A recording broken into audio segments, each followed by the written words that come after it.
안녕하십니까. 아메리츠 파이낸셜 수석 부사장 이영돈입니다. 미국 경제 읽어주는 남자 경제남 4월 28일 순서 시작합니다. 자, 오늘 할 얘기는요. 미 주식 실적과 경제 지표 대기 속의 관망세입니다. 무역 협상 기대감에서 이제 신중한 모습을 보이고 있고요. 트럼프 대통령 취임 100일이 지났습니다. 미국의 주식 시장은 기대와는 전혀 다른 성적표를 받아들었습니다. 자, 이번 주에 가장 바쁜 실적 시즌이 될 예정이고요. 테슬라에 관한 얘기 좀 하고요. 미국 관세 충격으로 중국의 공장 생산 중단과 새로운 시장의 모색이 펼쳐지고 있습니다. 그리고 경제 불확실성으로 인해서 미 국내선 항공료가 최근에 하락하고 있고요. 미 국내선을 탑승하려면 리얼 아이디가 필수인 시대가 됐습니다. 뉴욕 증시가 이번 주 예정된 대규모 실적 발표와 주요 경제 지표 발표를 앞두고 관망세를 보였습니다. 자, 지금 보면 맨 위가 미 주요 지수고 그다음에 채권 그리고 금값 암호화폐인데 전체적으로 빨간색이 더 많이 보이는데요. 미 재무장관 스캇 베센트는 오늘 무역 협상 방향에 대해 명확한 답변을 내놓지는 않았지만 미국이 협상 책임을 질 위치는 아니라는 입장을 밝혔습니다. CNBC 스콧 박스 인터뷰에서 중국이 우리에게 판매하는 금액이 우리가 중국에 판매하는 금액의 5배다. 120%, 145%에 달하는 관세는 지속될 수 없다고 강조했습니다. 긍정적인 신호로는 미국이 인도와의 무역 협상에서는 진전을 보이고 있으며 가장 먼저 체결될 협정 중 하나가 될 것이라고 밝혔습니다. 이에 대해 바클레이스의 조너던 뮬러 이코노미스트는 최근 며칠간 미중 무역 긴장이 일부 완화되는 조짐이 있었지만 아직은 말뿐이며 협상에 충분한 구체적 진전이 있을 것이라는 기대는 신중해야 한다고 분석했습니다. 자, 이제 투자자들의 관심은 1분기 실적 시즌의 절정으로 쏠리고 있는데요. 이번 주에만 180개 이상의 S&P 500 기업이 실적을 발표하며 잠시 후에 자세히 전해드리도록 하겠고요. 4월 달을 좀 정리해보면 주식시장은 트럼프 대통령의 관세 발표와 일부 완화 조치에 따라 넓은 폭으로 출렁거렸습니다. 현재까지 S&P 500 지수는 1% 이상, 다우지수는 4% 이상 하락했으며 나스닥은 소폭 상승한 상태입니다. S&P 500은 이달 초 한때 약세장에 진입했다고 회복했지만 주요 저항선을 돌파하지는 못하고 있습니다. 자, 이번 주에는 오는 금요일에 발표될 비농업 부문 고용 지표를 포함해 노동시장과 인플레이션, 경제 성장률에 대한 주요 지표들도 발표가 됩니다. 특히 1분기 국내 총생산 GDP 성장률과 페드가 선호하는 물가 지표가 수요일에 공개되고 시장의 변동성에 큰 영향을 줄 전망입니다. 도널드 트럼프 대통령의 취임 100일에 대한 성적표를 잠깐 보겠습니다. 1월 20일 취임 이후 4월 25일까지 S&P 500 지수는 7.9% 하락했습니다. 7.9% 마이너스. 화면에 보시면 7.9%가 마이너스 된 게 보이시나요? 네. 1973년 리처드 닉슨 대통령의 9.9% 이후 가장 큰 낙폭입니다. 당시에 닉슨 대통령이 세컨 텀이었어요. 근데 굉장히 강력한 경제 정책을 펼쳤는데 결국 경기 침체와 워터게이트 스캔들로 불명예 퇴진을 하게 됐죠. 자, 그럼 가만히 한번 보십시오 화면을. 통상적으로 대통령 취임 첫 100일 동안은 S&P 500은 평균 2.1% 상승했습니다. 트럼프 대통령의 출발은 평균에 크게 미치지 못하는 거죠. 흥미로운 점은 트럼프 대통령 당선 직후에는 시장 기대감이 컸다는 점입니다. 세금 감면과 규제 완화 기대에 힘입어서 선거일부터 취임일까지는 3.7%가 상승했습니다. 그런데 취임 이후에 강력한 무역 정책을 밀어붙이며 시장을 불안하게 한 것이죠. 특히 4월 발표한 상호적 관세 조치는 이틀 만에 S&P 500을 10%나 급락시키며 베어마켓을 유발했습니다. 잠시 보시면 지난 대통령 바이든 대통령이 8.5%를 상승시키면서 랭킹 3위에 올라 있고요. 2009년과 2013년에 오바마 대통령은 랭킹 4위와 6위에 랭크가 되어 있습니다.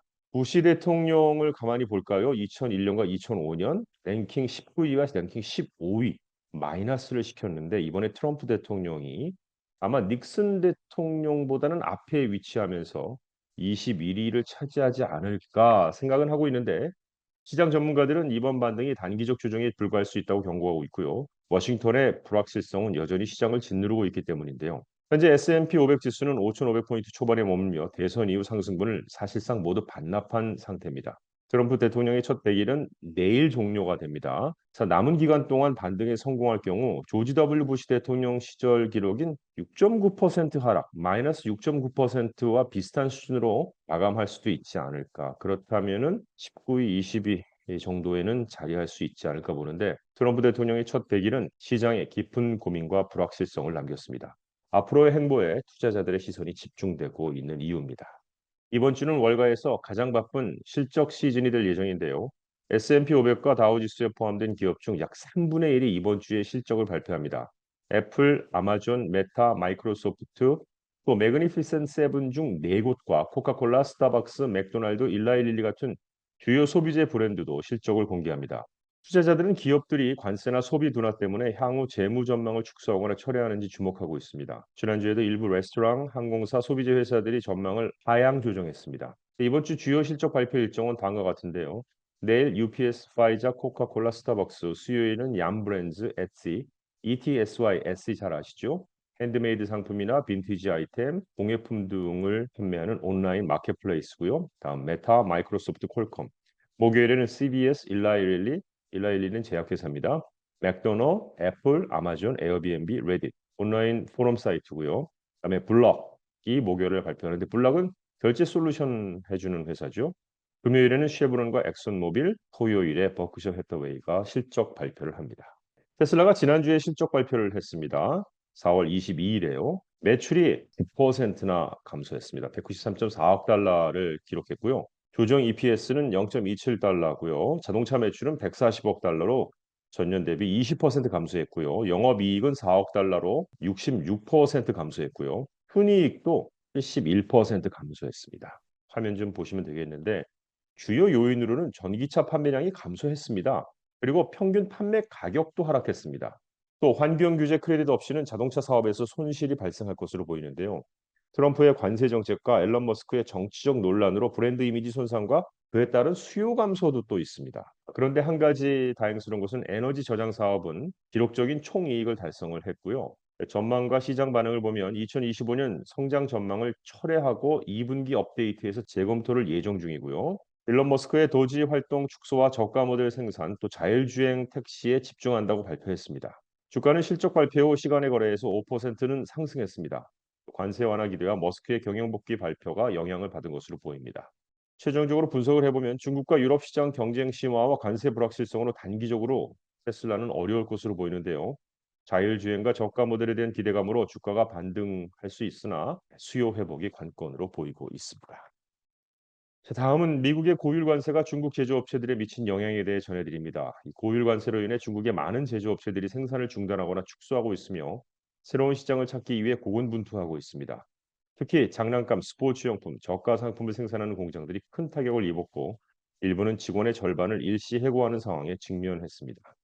현재 약 1,000만에서 2천만 명의 중국 노동자들이 대미 수출 산업에 종사하고 있는데 이번 관세 충격은 코로나19 때보다 더 심하다는 평가를 받고 있습니다. 미국은 최근 중국 제품에 100% 이상의 추가 관세를 부과했으며 이에 맞서 중국은 보복 관세를 시행하고 있습니다.